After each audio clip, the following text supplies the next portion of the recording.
You know what? The producer's charisma. This is so amazing because the producers have said Angel needed Cordelia. And it's so true. I mean, right, guys? We still need Cordelia. I am wondering what it was like to transition off of Buffy, go on to Angel, and you know, she really grew on Angel, more than she did so on Buffy. So can you kind of talk about that transition from one show to the next and how the character started to evolve and mature in a different type of way? In a different type of way. Yeah, it was an amazing experience just in that there was more responsibility. It was a smaller cast. It was a big adjustment. I was terrified. I didn't know what to expect. I was very concerned that if the show didn't go, would I have a safety net? Could I go back to Buffy? And once those sort of initial fears were abated, I was able to relax and step into this new role and watch her grow. And I think episode 9 of season 1, Hero, with Glenn Quinn,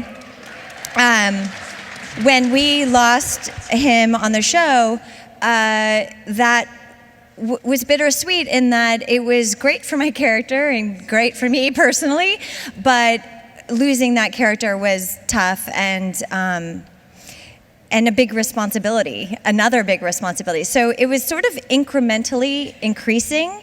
So it kind of felt less scary, and I welcomed it, obviously. So I mean, it's the greatest role of my life. Absolutely. I mean, and you were so amazing in it. Thank and you. The fans, I feel like, really connected with Cordelia in a different way. Like, I often hear, you know, that she was inspiring and she gave strength. And it's not something that you initially, when you started playing the character, maybe thought would be a result of Cordelia. But it has been, right?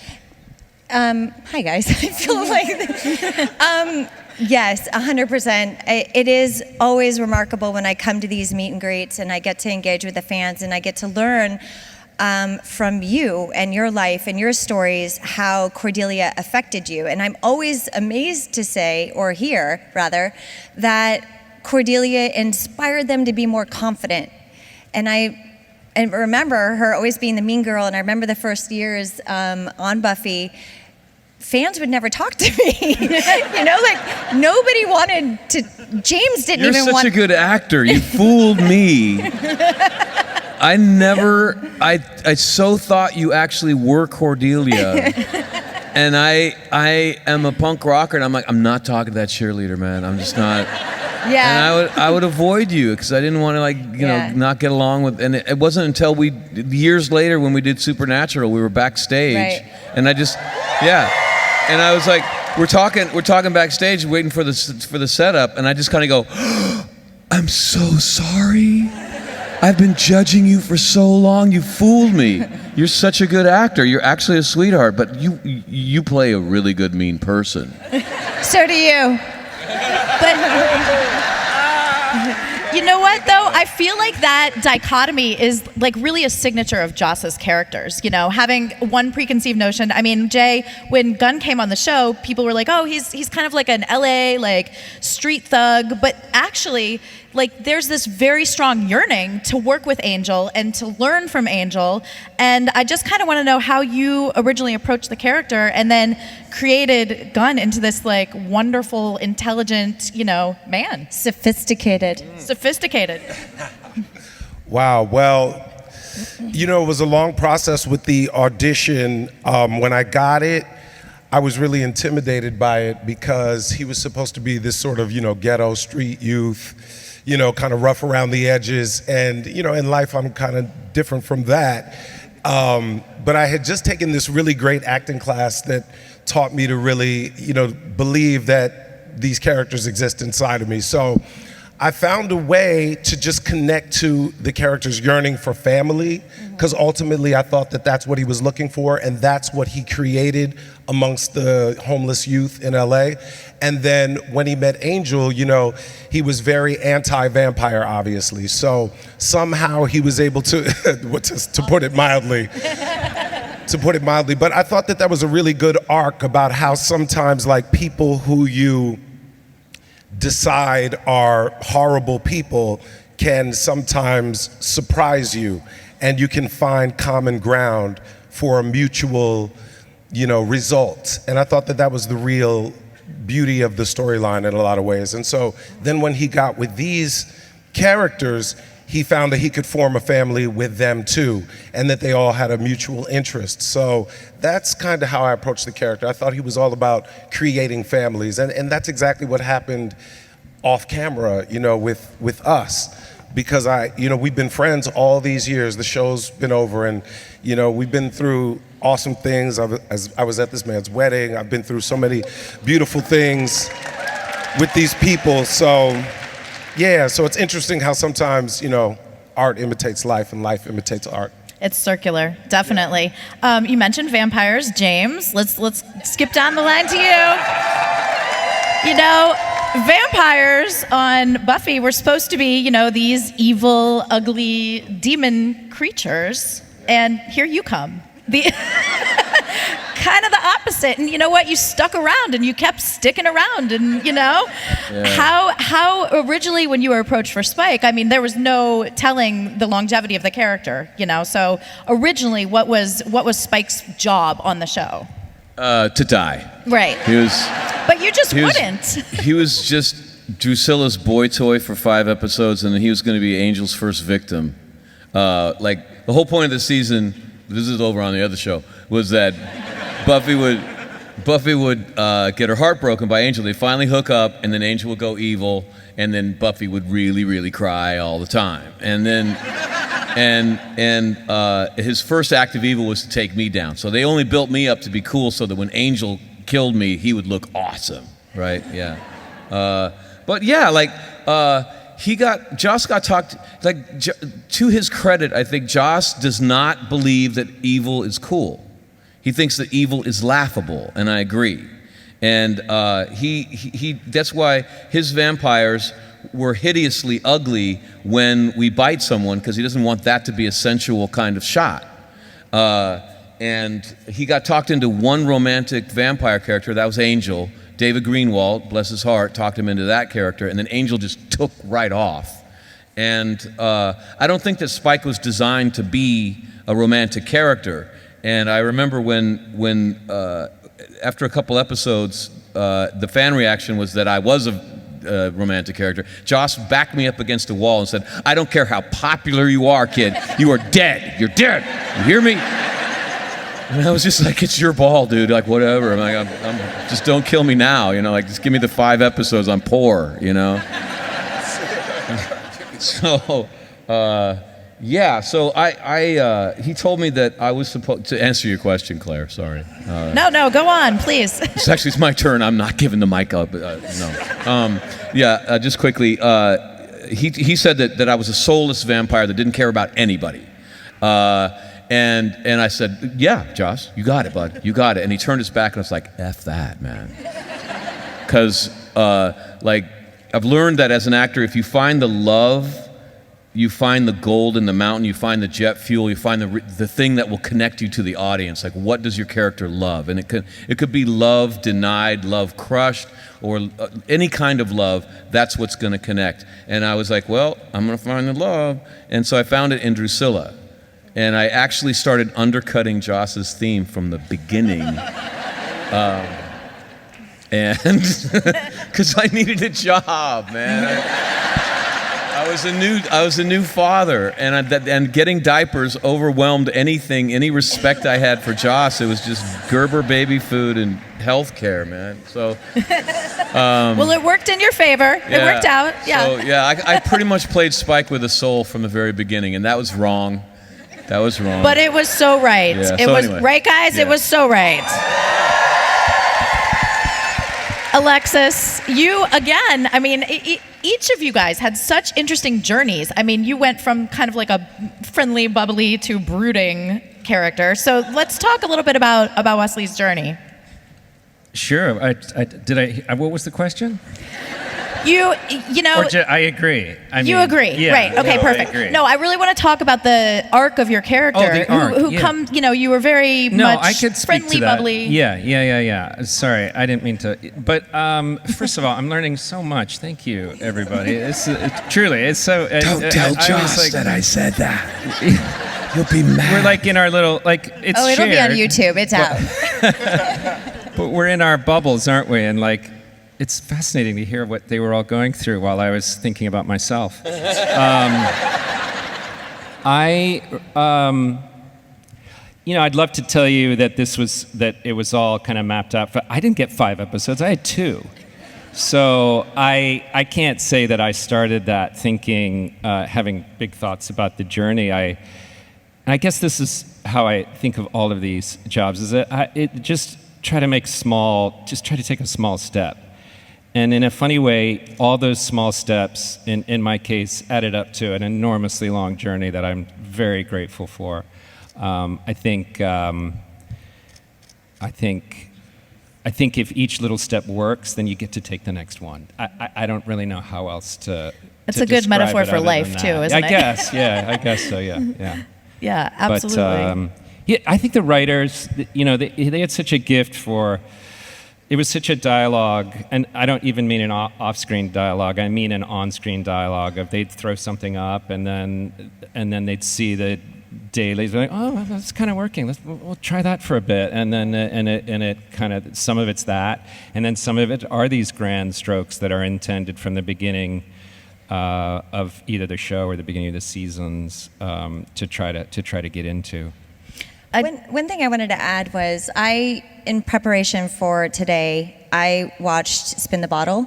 Oh, nice. Season 4. My least favorite season. Huh? What'd you say? I said, do we get to play Spin the Bottle? We can. Karate. It's one of my favorite episodes with you. And I remember there was this scene, it was between you two, where you said to him, what's going on with you, dude? You've changed, you're different. And your character says, I got my throat slit and my friends abandoned me. Oh, yeah. And that was a pivotal moment, I think, for your character as well, where you really went dark. Yeah. And you do it so well. It was really fun to see you in the pilot, not the pilot, when you first came over, and he was bumbling around. He had the big. Do you remember that? Remember when we were in the office and you had the big axe and it went into the wall and you were like, "Whoops!" It was so. Yeah, the coffee beans. I remember. I remember our kiss. Sorry, but wrong show. But I remember did we decide to bang our teeth against each other? And I still laugh at I think back to that. And it kind of hurt. It did kind of hurt, but. Yeah, this isn't working. Sorry, digressing. Well, we didn't have those problems. Yeah.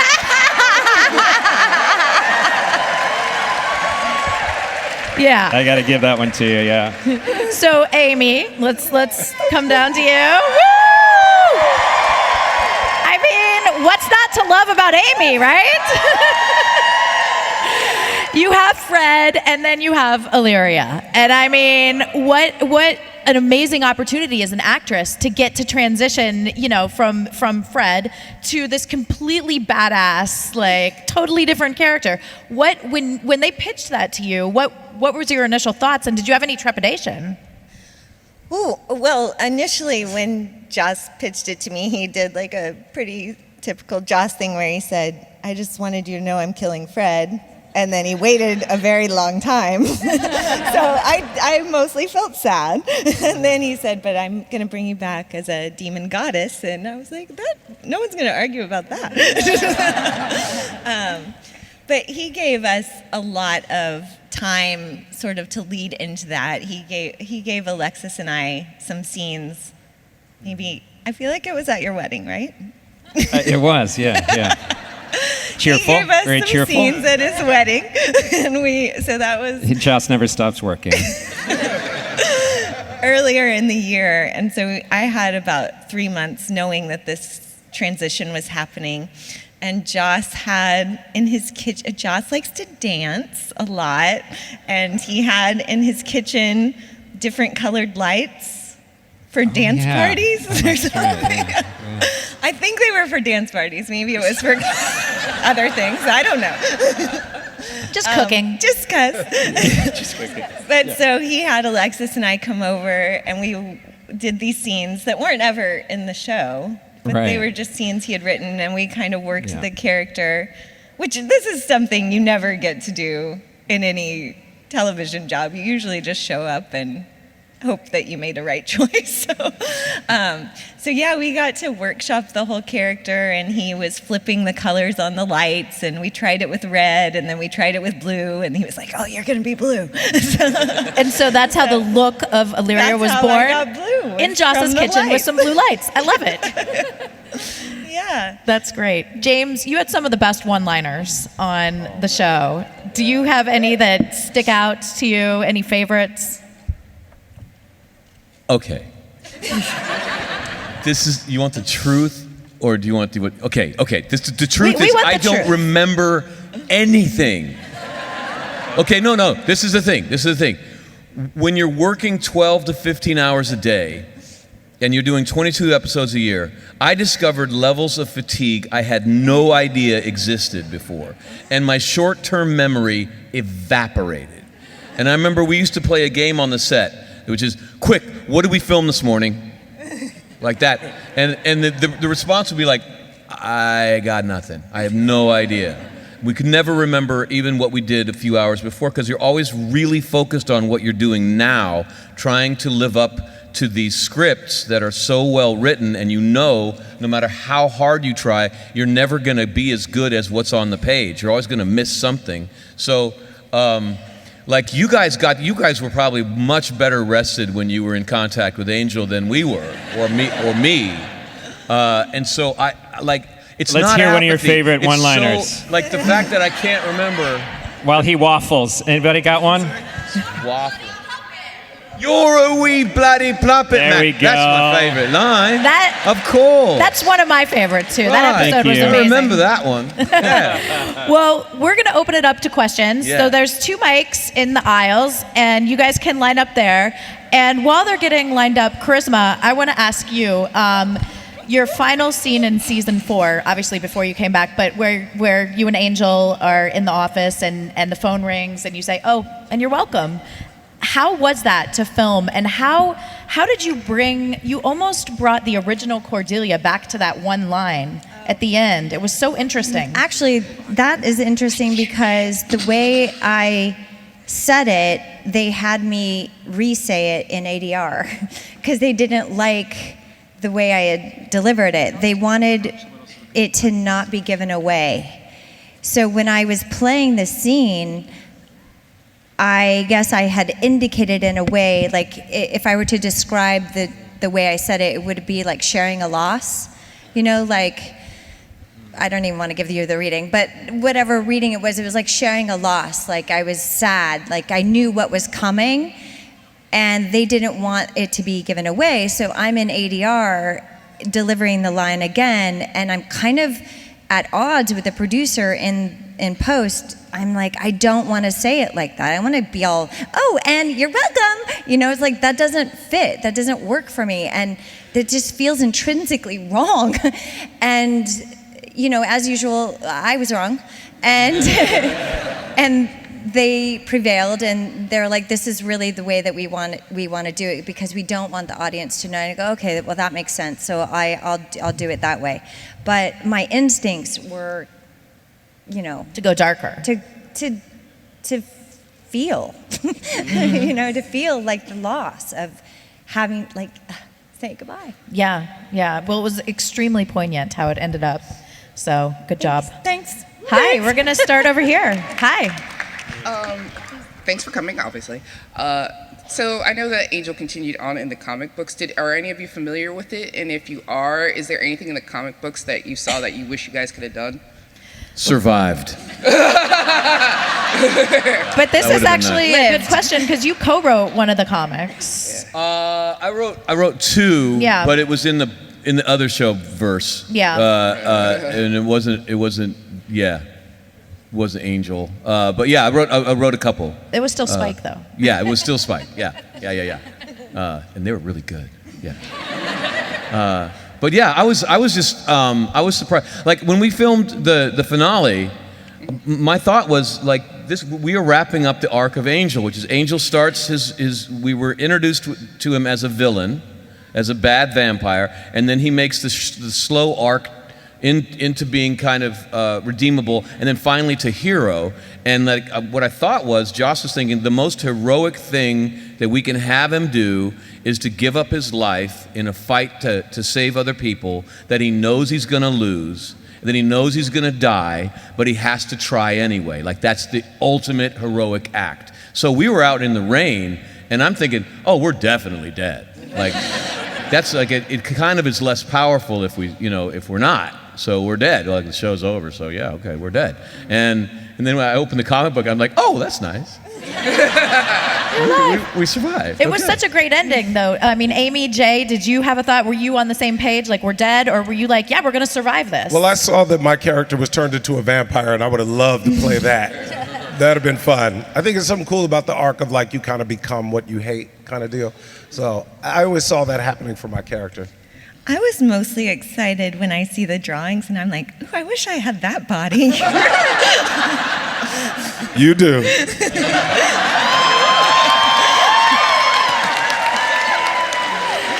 Thank you so much. Thank you. Hi, how are you? Hi, just thanks all. Your shows, one of the things is I've been sharing it with my 18-year-old son, and who's hiding now because he hates when I do this. Put the spotlight on him. I know, it's dark, dude. Put the lights on him. Wait, he's gonna hate what's gonna come in a minute. But one of the things we've been doing is, which he also hated, is I made him watch Buffy, Angel, Buffy, Angel. You're such a good dad.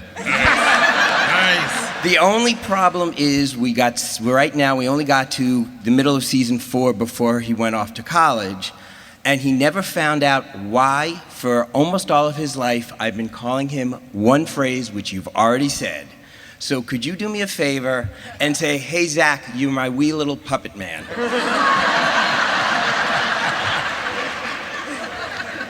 Hey, Zach, you're my wee little puppet man.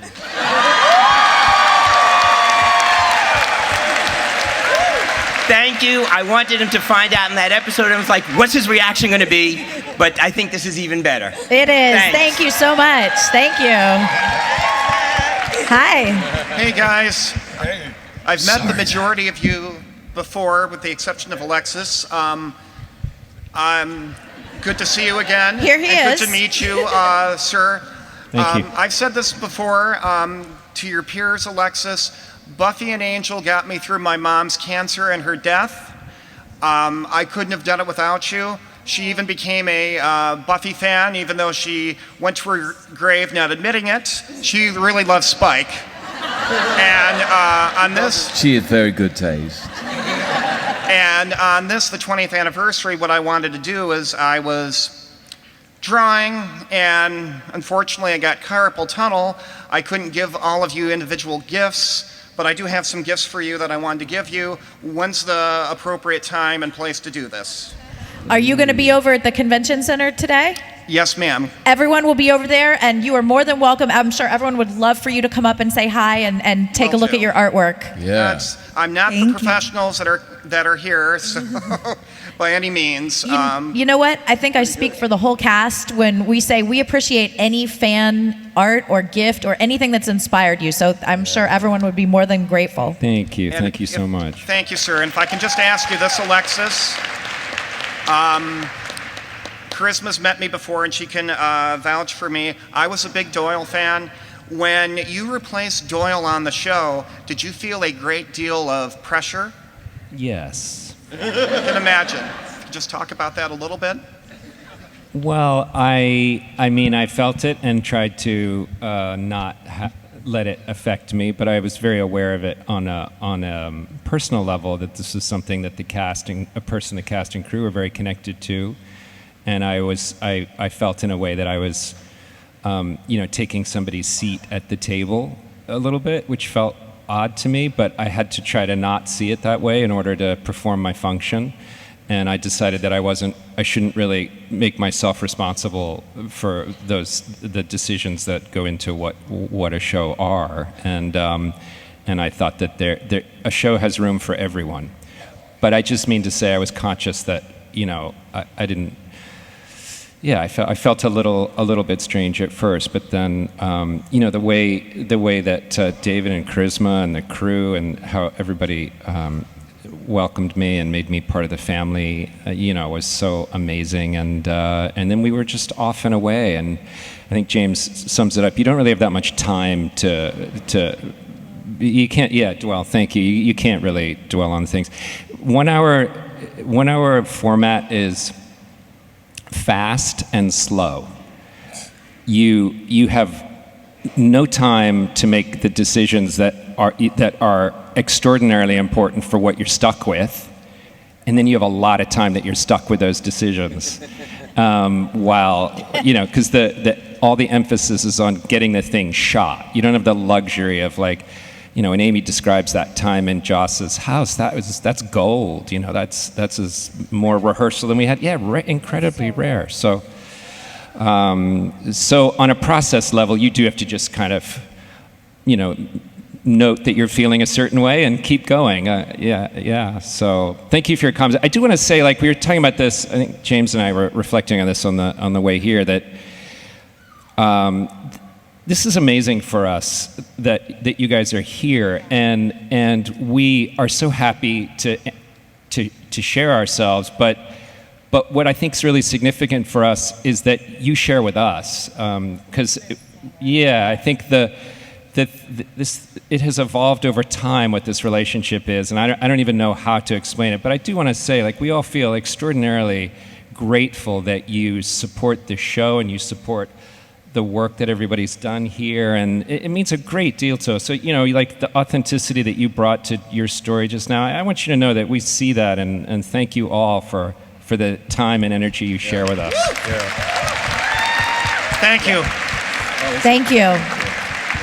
And sir, our condolences about your mother. Thank you. Hi. Hi. Okay.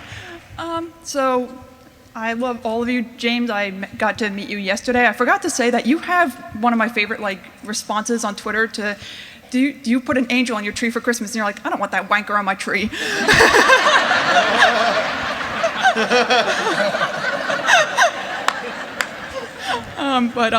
I just want to say that Angel to this day is still my absolute favorite TV show. And but my question is for everyone, on Angel or Buffy, was there anything that happened that you wish was explored a little more? Because in one episode, Alexis, when Wesley gets a visit from his father, the father turns out to be a robot, and we never really found out where the robot came from. I kind of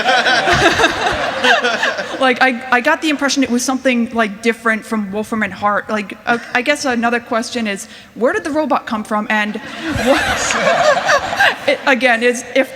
is there anything you wish were explored or expanded on a little more from either show? What did she say? Yeah, that's a good question. Charisma, do you want to kind of start? Is there any part of Cordelia that was left open?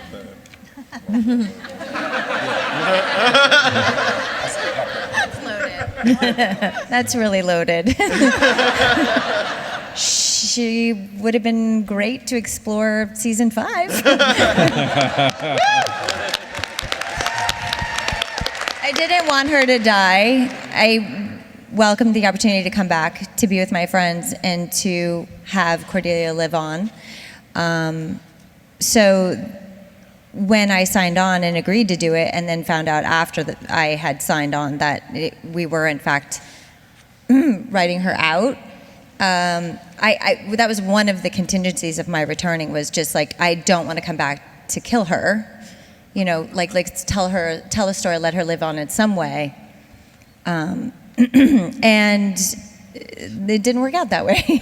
So what was wonderful, though, when I did have that meeting in my trailer on the set of Mismatch with Jeffrey, I said, well, if you're going to kill her, tell me how it's done. And then he tells me the story, which you all know. And I was like, wow, that's really good. If you're gonna go, that's the way to go. And it was really, really special. I mean, I'm grateful that I did get to come back and see my friends and be a part of I think this is the right word, a seminal episode. It meant everything to me to do that. But obviously, Cordelia is a huge part of my life. It was the best role I've ever occupied to date. She's a big part of my life. Like 7 years of playing the same character, it's not lost on a person. So that would have been great to continue doing that. Yeah. James? I remember this is not so much on Angel, but on Buffy, all I wanted was a verb on the call sheet. Now, what that means is, like, on the call sheet, it will be a small description of what the scene's about, like Giles finds his teeth, or like Buffy convinces Xander that he shouldn't muck around so much or whatever. And like, never on the call sheet was Spike does anything. Like for an actor, what is my objective? What am I trying to do in the scene? That's what we always try to find, and it wasn't always really in the scene. Because like they put me on Buffy, and I was actually supposed to be the new Cordelia, because they lost Cordelia. So Cordelia is the character to tell Buffy, you're stupid, we're all about to die. Right? And you went over to do that to Angel, and you did it so well. And they needed a new one. And so the only reason that I got on the show as a regular was they needed a new Cordelia. So I was supposed to be that, but they couldn't get me to the room because I would light on fire to get into the room. I came in with a smoking blanket all the time. And so they were like, Joss would always say, I don't know what to do with you. Every season he'd come to my trailer and say, I have nothing for you. So I just wanted a verb. I'd come in, we'd all be blocking in Buffy's house, and it'd be early in the morning. I'm like, what do I want? I'm like, I decided to kill Xander, but I changed my mind. Well, Spike didn't have a verb, but James kicks ass. I got a verb for you. Spike stirs shit. It was always like a shit stirrer to me. I do remember one time Xander is like bleeding out in Buffy's house, and all of the cast are around gnashing teeth and caring and crying about him, and like we're blocking the scene, and I'm over in the corner like bored. And director comes up to me and goes, James, I know it's early in the morning, but Xander is a series lead. You're a series lead. He's dying. You got to go care. I know you're tired, but you got to go. I'm like, no, I don't care. I was like, what? You're like, no, he could live or die. Ask Joss. I don't care at all. Buffy, yes. Dawn, maybe. The rest of them, no. No. And he was just like, what? Amy, did you have any aspect of, Illyria was kind of new when everything, shut down. So was there more of her that you would have liked to have explored? I liked all of it. I would be happy to revisit any of it. But I do feel like both of my love interests, I didn't get the full experience of either.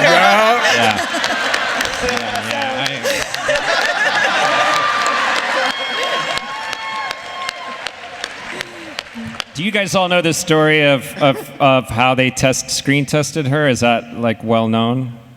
No, do tell. You tell it. I'll tell it. All right. No. Come on, Alexis. Okay, I'll start, but you guys can take over. Joss loves Shakespeare. Joss loves Shakespeare, and he wrote, I think it's on one of the DVDs, he wrote a scene basically from Midsummer Take, kind of a Midsummer Take, where these guys are under a magic spell, and they come to me, the nerdy girl, and pretend that they are in love with, or think that they're in love with me, and I am like very tormented by this. Yeah, it was all in poetry. Like iambic pentameter. Joss wrote out an entire Shakespearean love triangle, and we shot it on the set. Yeah. And I got to say bosom-y. I liked that. You got what? I got to say I'm not bosom-y like your friend. About you. Bosom-y? Bosom-y. That's awesome. It's still one of my favorite scenes. Thank you so much. Thank you. Great I would have question. liked to know what happened to Gunn's parents. And all these years later, I reflect back on the pilot, and I wonder, if Gunn was bald, why was he wearing a do-rag? It's a really valid point. And guess whose idea the do-rag was? But now that I'm trying to get my waves together, I wear a do-rag. So I'm like, why was he wearing a do-rag if he's bald? Hi. Oh, y'all know what waves are. Okay, that's fine. I know what it is. You do? I know what you mean. I know. Hi, everyone. Hi. So my name is Brian, and I don't know if you heard from backstage, but I'm the one who was singing the questionable rendition of Sesame Street before the show. No, we came in on Rent, actually. Oh, right, okay. And rolling in the That was deep. good stuff. So I wanted to say, I mean, of course, Angel is my favorite show of all time, and you five are five of the most talented actors I've ever seen on TV or I elsewhere. agree. Absolutely. Honestly, you guys, I feel like the five of you could play pretty much any role in anything. But what I want to ask, I guess, is, and I'm sure you've gotten this question in some form before a million times, but if you could have played, or if you had to have played any other role on the show of Angel, of the five of your roles or any other role, gender, sex, race, just completely thrown out the window, just the personality, the essence of the character, who would you have wanted to play the most and why? I would play Joss. Who was it? Joss Whedon. Oh, Joss. That one guy. So you're Numfar. Can you do the Numfar dance, James? I don't know the Numfar dance. Can you do it for me? I don't know. Oh, yes. Well done. How about you, Amy? Ooh, I don't know. What is the good answer to that? I don't know. I think maybe Wesley. I liked that. I felt like that character. He got to do so much comedy and drama, and it was just like such a great. I wouldn't have done it as well as Alexis, but it would have been fun to just try to be Alexis for a minute. I'm sure it would have been close. How about you, Charles? I mean, Charles. It's an interesting question. It does bring up, like, it does.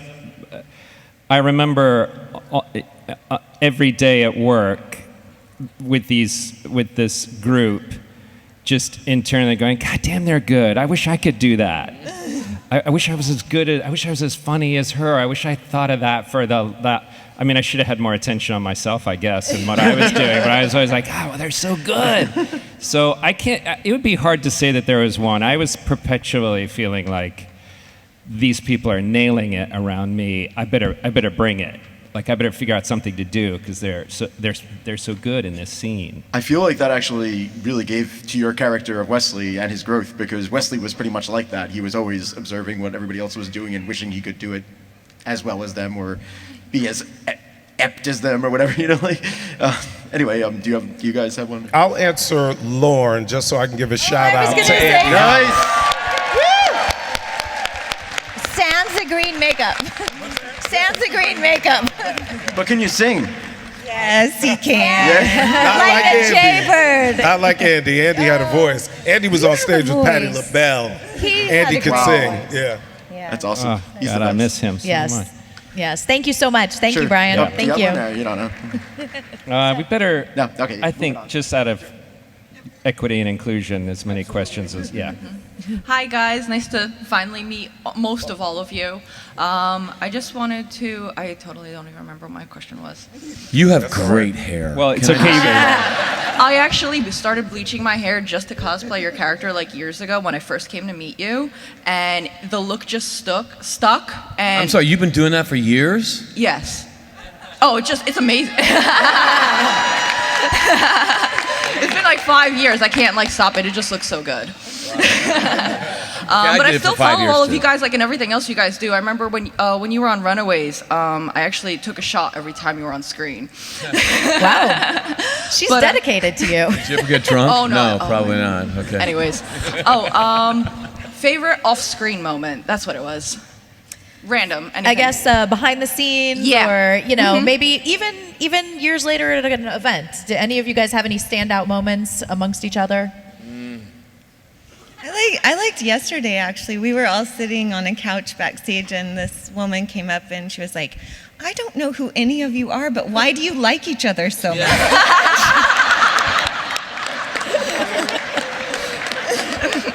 You seem like a tight-knit group. That's what 20 years will do. I just remember never feeling so more embarrassed to be an actor, because they're always like, "Would you like to sit down, sir? Here's a tea, sir." And I remember on the puppet episode, the dichotomy between how hard it is to be a stuntman and how easy it is to be an actor was never more apparent, because like in the scene, Angel Puppet punches Spike, and Spike just flies 18 feet up in the air. And we're shooting on a soundstage which is concrete, and so Steve Tartaglia was the other Spike. He was stunt Spike, and they were ratcheting him up 18 feet in the air and just dead dropping him down to the thing. So they did it once, right? And they dropped him, and Steve is like twitching and laughing. And I'm just sitting in a chair, and the director nods to me, and I go over, and Steve can't move until I get there to assume the same position. And then I just lay down on the ground, and they carry Steve out, and he's like, "Good luck, buddy." And I just felt like, oh man, like that, like, oh, no wonder people hate us. Amy was reminding us upstairs of the night that a friendly Angelino poured a cup of urine over us in the alleyway of downtown. And it's kind of a metaphor for, what it is to work on a vampire show. It's like they look really great and it seems super cool, but in reality, they just run over us over and over. And then what we do is look up, "Did you get it? Okay, no, do it again. Back up, right on over me." And I don't know why we're like that, but when you are like that and you find kindred spirits who are the same, and then the truck is running over all of you, somehow it feels even better. I remember when we were doing Waiting in the Wings, Joss was directing, and my fondest off-screen moment is sitting in Alexis's trailer playing Boggle with these guys at lunch. And I remember even in that moment thinking, this is bliss. Aww. Thank you so much. Hey, I have to interrupt. No, good question, okay. But completely off topic. I'm really self-conscious right now because I'm not wearing my wedding band, and in case I want my wife to know that I was working in Atlanta, and when I'm on camera, that character, it's in my backpack. And yeah, and I've been. This is fascinating, but I've been really like very tuned into this finger while we've been having this whole conversation. So I just want to say, honey, I love you, and I have my ring, and I will put it on. So duly That's noted. a good man. So yes. I want to get ahead of the story, as they say. Hi, how are you? Hi. I was wondering what your favorite episode was, whether it was like your favorite because you had fun filming it, or looking back and rewatching, you're like, that was a really good episode. Any standout moments? Yeah. Geez. I had a few. Cordy, the episode where she got her own sitcom. Oh, God. That was a lot of fun. That was a lot of fun. Spin the Bottle was a lot of fun because rarely do we all get to be together in the same scene, and that was like a whole episode where we were all together all the time, which can be challenging to stay awake, to remember that we're off camera, and to remember, like, it's your turn. It's your turn.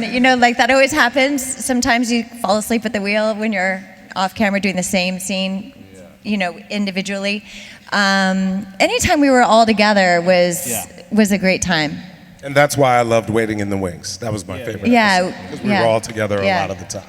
I share those two for sure, and then I would just add, that time we spent on, I think particularly when you transitioned, shall we say, that holds a special place for me too.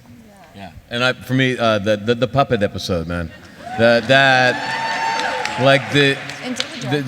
it just was such a brave move. Like on so many shows, some brave writer would be like, "Let's turn him into a puppet," and everyone would just look at him like, "You are insane," And then the idea would never get any oxygen. But on Angel, they did that. I just think it's just so brave, and it worked so well. Yeah. So let me ask you this about the puppet episode, since we brought it up a couple times. Where was David just hiding under tables, Directing. just doing his lines? No, there was Directing. the puppeteer. Remember this? The puppeteer was under his desk, and he had like the dirtiest mouth. Remember? And so when they would say cut, the puppet would still talk, but as like the actor of Angel, and he would be like, "I effed that scene up" or something like. But we all kept talking to the puppet like it was a real person. Like we were. He was so engaging. Thank you. Hi. Hi. Out of all the actors that came in to play villains, who's your favorite to work with? All the different guest stars, I guess. Probably Gina Torres for me.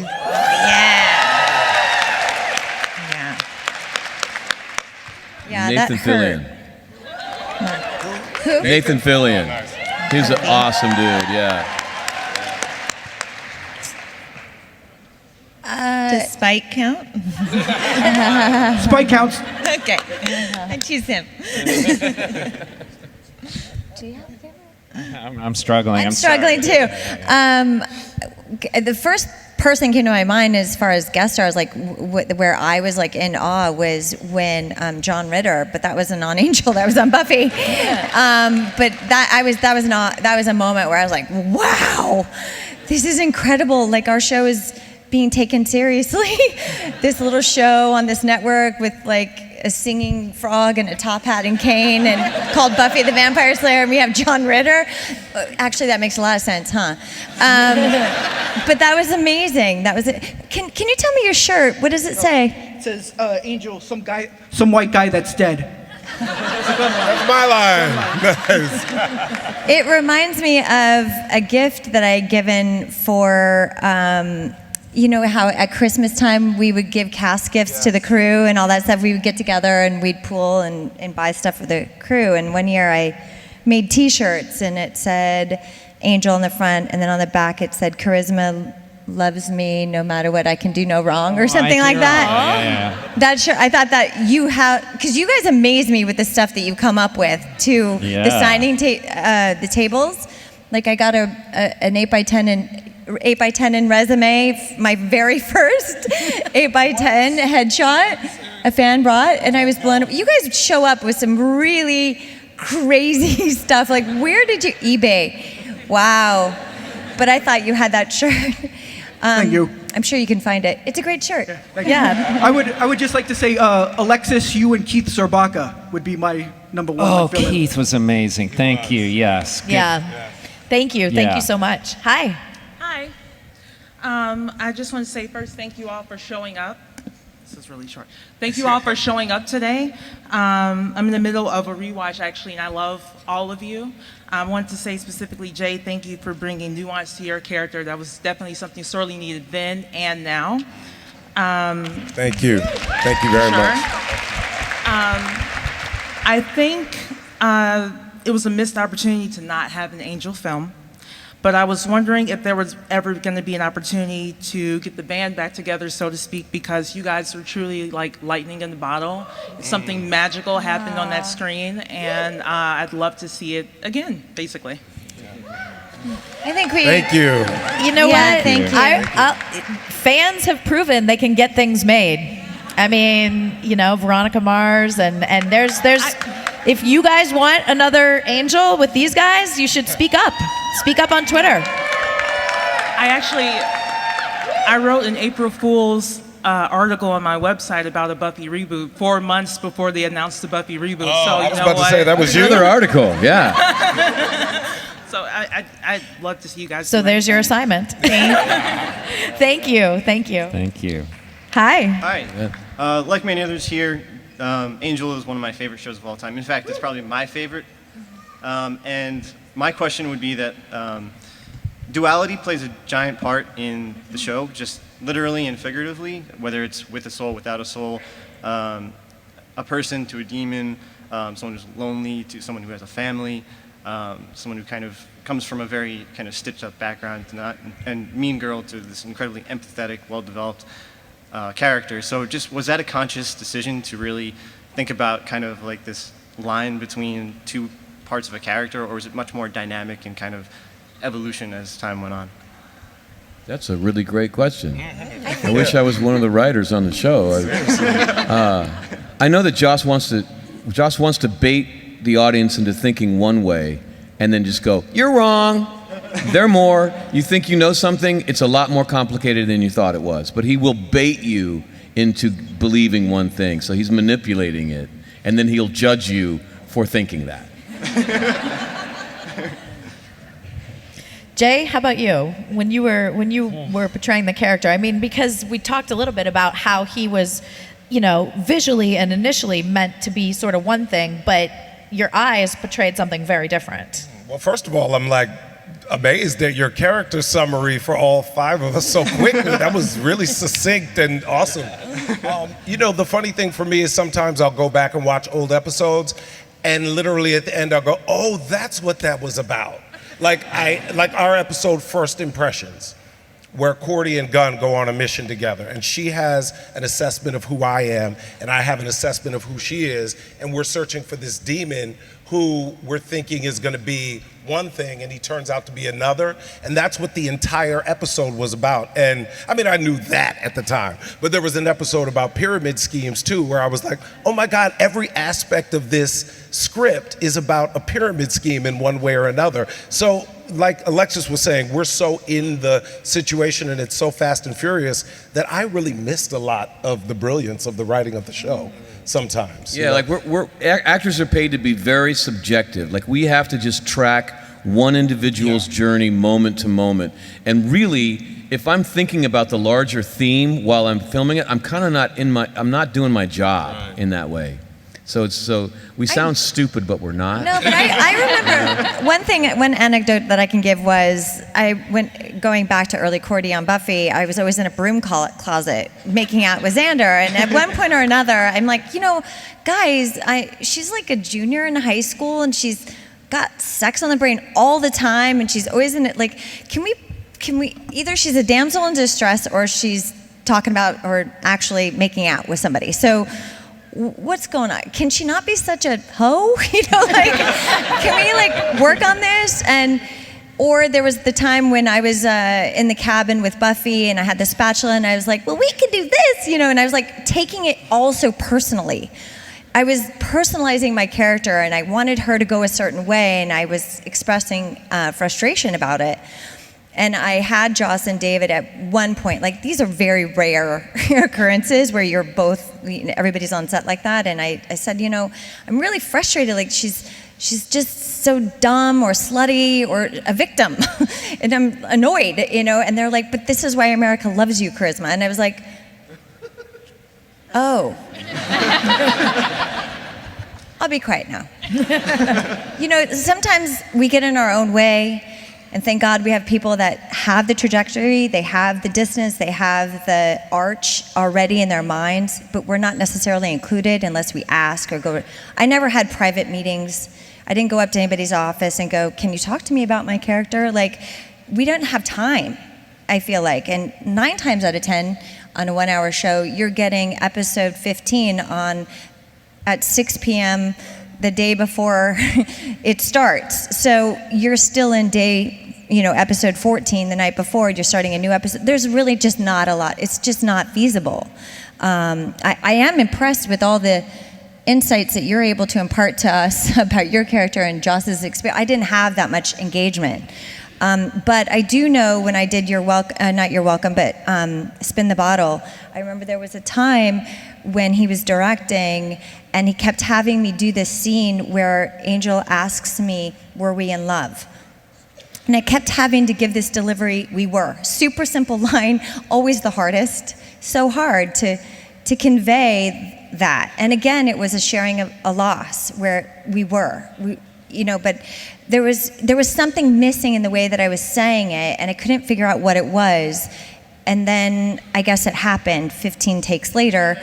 But you don't know, you don't always know. You don't know what's going on, even in the scene sometimes. And then the director, someone like Joss, who's so good at this, will whisper something in your ear, and then you're like, I get it. It's really in the moment. It's really in the moment sometimes. Thank you. That was a wonderful question. Thank you so much. Thank you. Hi. Hi. First off, my mother would kill me if I didn't do this because she's a big First Night fan. So. Oh my God. Do you want a story from that one? This is a Sean Connery movie that she's referencing that I had a small part in, and obviously I'm, who isn't? Fucking James Bond, right? So we're all in this medieval stuff, and it's super hot on the set, and what the fuck's going on here?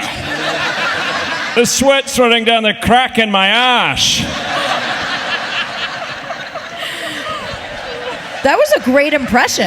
I was just like, I don't think I could have loved him anymore. And I now do. Yeah. Sorry, you just triggered a memory there. No, it's okay. What's going on here? Brother to brother, yours in life and death. Aw. Just because she would kill me. But my question is actually for all of you, and it's kind of inspired by the fact that you said, Joss is a big fan of Shakespeare, and I know that you and Amy did Much Ado About Nothing several years back. If you could all reunite to do a piece of Shakespeare, whether it be a film or a play, what would you choose as a group? Ooh. Macbeth. I was gonna say Lady Macbeth.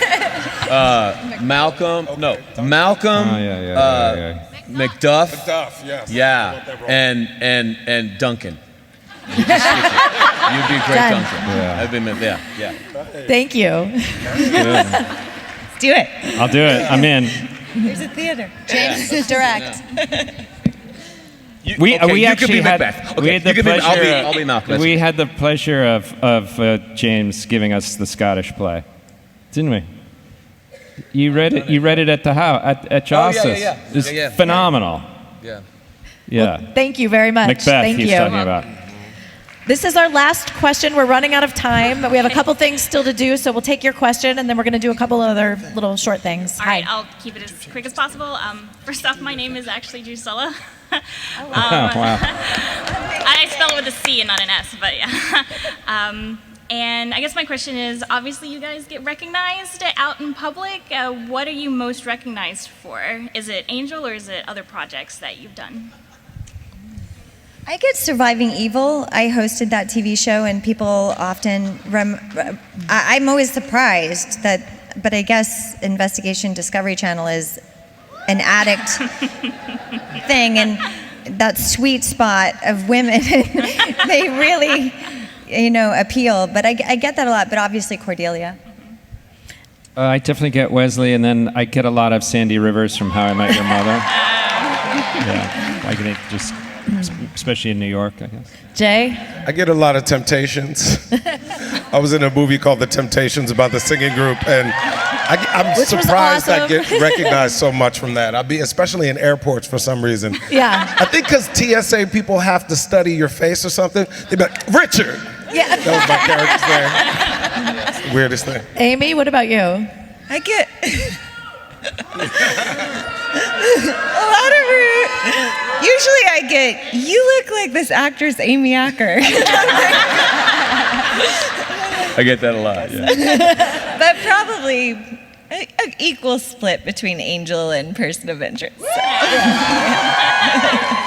And James, is it Spike? Definitely Spike. And Yeah. then close second by Runaways now, but yeah. Absolutely. Well, we know what Angel means to you guys. We've spent, a lot of time talking about it today. In one word, can you guys each sum up what Angel means to you 20 years later? Oh God, that's pressure. Growth. What was it, James? Growth. Growth. Yeah. I'll say family. That was mine. That's why I jumped. I started with family. I was going to end with family. Sorry. That's okay. Family. Nice. Just life. It was my life. Yeah. Life. Yeah. Dedication. I love it. But when I say family, though, it does definitely extend to all of you as well, because this show has taken us all over the world, and we get to meet amazing people like you guys. So I definitely include you in that definition. Absolutely. James, I know you wanted to do a quick little shout audience out. participation. Okay, so thank you. So I like to just take a quick film of anyone that's cosplaying when they come into my line, and then I put that on social media, but I like to give them a big round of applause at the end of my little video, which is if I could get you to do some acting for free. Be okay? Is it okay to bring the house lights up as much as possible if anyone's at the board in the back? Would be awesome. And if I could learn how to use a phone, would be awesome. Okay. So when I just 1, 2, 3, and then just raise your arms and scream as loud as you can, like your team won the thing.